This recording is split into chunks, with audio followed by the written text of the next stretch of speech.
gehörst nicht zu uns. Du gehörst ins Menschenland.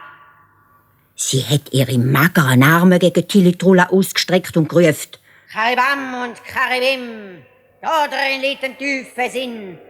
Aus der Hexenzunft verwandt lebst du jetzt im Menschenland. Mit dem Hexe ist jetzt aus, schaffen sollst in Feld und Haus.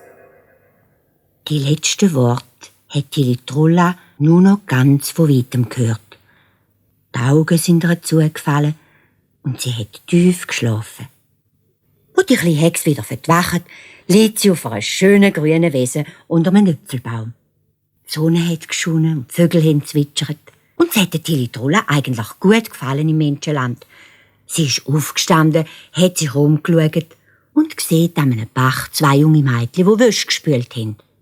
Tilly-Trulla ist wunderfitzig näher gegangen.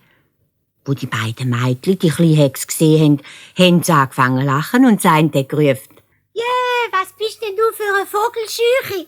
Du siehst schon mit dem Zottelhaar und dem Schlampirock aus wie eine Hexe. Dazumal sind Zottelhaar und Schlampiröcke eben noch nicht Mode gsi. Tilly-Trulla hat im Bach ihr Spiegelbild angeschaut und dann ist sie traurig vorgelaufen bis zum Waldrand. Dort ist sie auf einen Stein gesessen und hat angefangen zu brüten.